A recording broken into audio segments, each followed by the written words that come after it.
Присутствующие в этой аудитории, наверное, знают о том, что существует межгосударственный договор от 24 ноября 2014 года.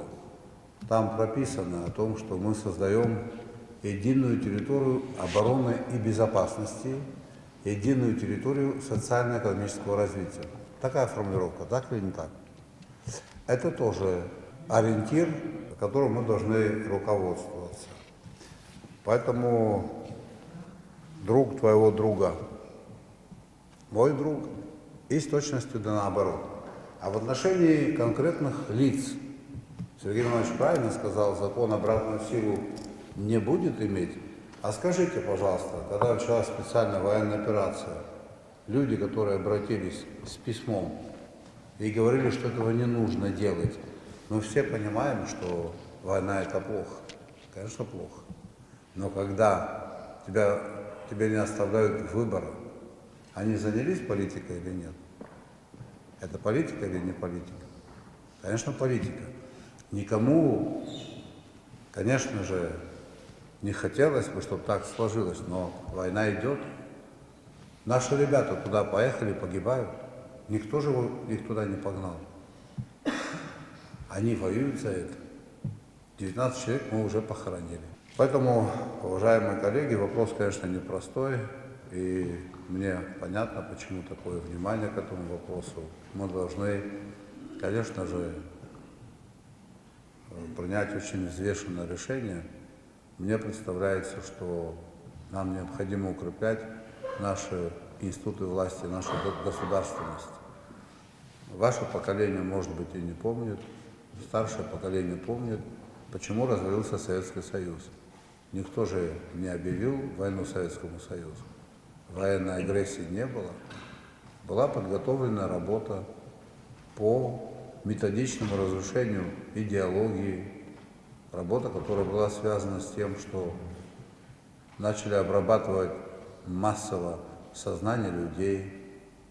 Вот если вы найдете время, уважаемые коллеги, даже пользуясь интернетом, обратите внимание на то, что сказали руководители, вы увидите эту связь между частью этих организаций и недружественными государствами.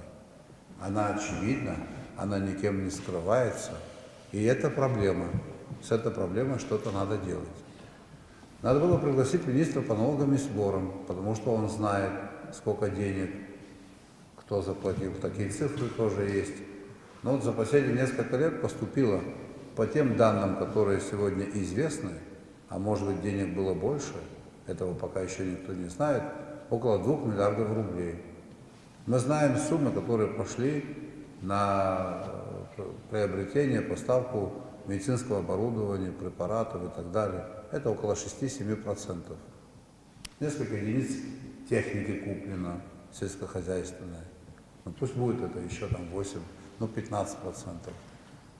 Но вы видели школу, которая построена, или мост, или кинотеатр, или музей, или стадион.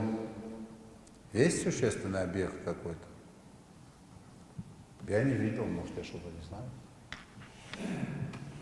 Поэтому тут нам с вами надо хорошо думать. Что, я уверен, вы умеете делать прекрасно. Отвечу очень просто и однозначно. На мой взгляд, этого будет недостаточно. Вопрос вот такой. Является ли данный законопроект инструментом политической борьбы? Нет, не является. У меня сложилось такое впечатление, что мы, как это мне кажется, вот вокруг доходим и не называем вещи своими именами. Мы, как это мне сейчас представляется, не хотим проанализировать ту почву, на которой мы стоим, на котором стоит наша государственность. Насколько эта почва крепка и как сделать так, чтобы она была еще крепче. На что опирается наша государственность, на какие силы.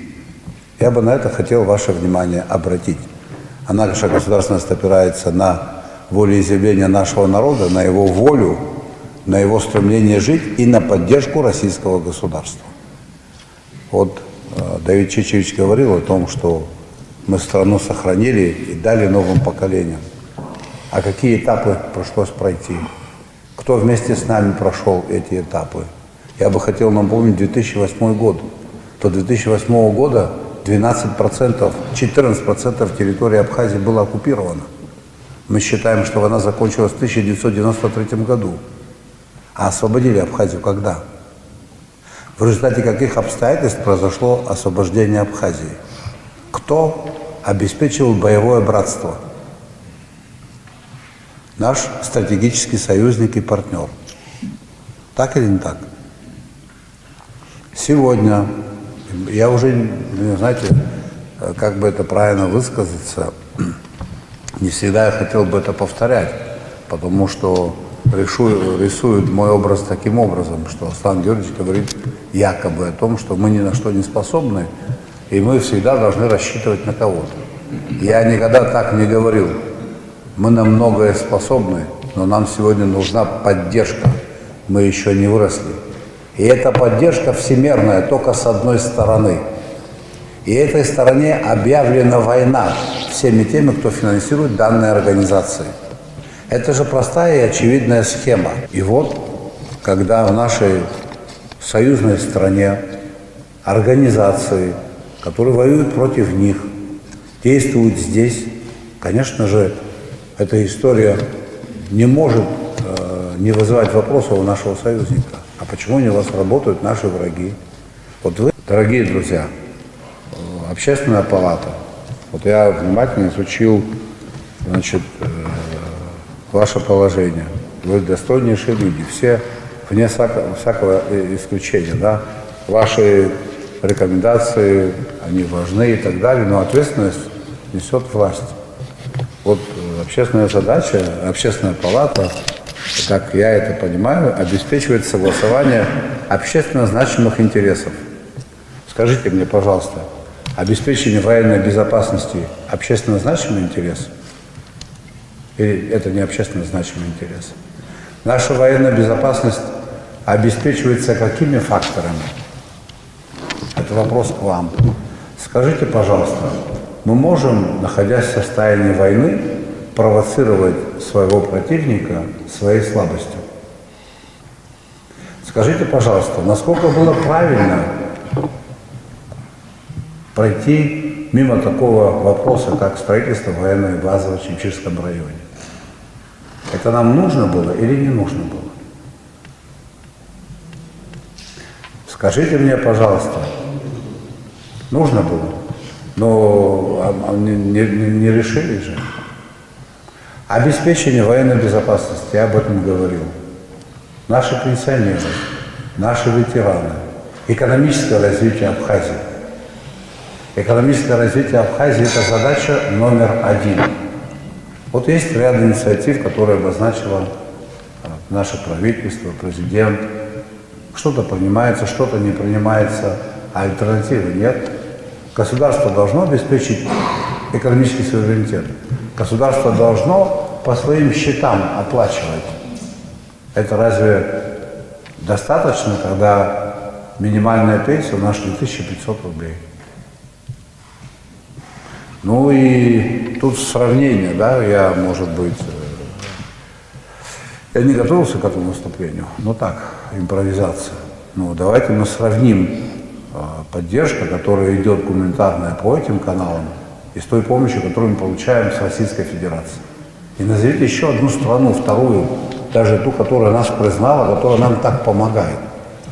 Я вообще не хотел бы, чтобы, если меня спросить, я в плане взаимоотношений на один уровень с Россией ни одно государство не поставил бы. Ни одно. Это особые взаимоотношения. У нас особый уровень доверия должен быть. Мы на самом деле должны создать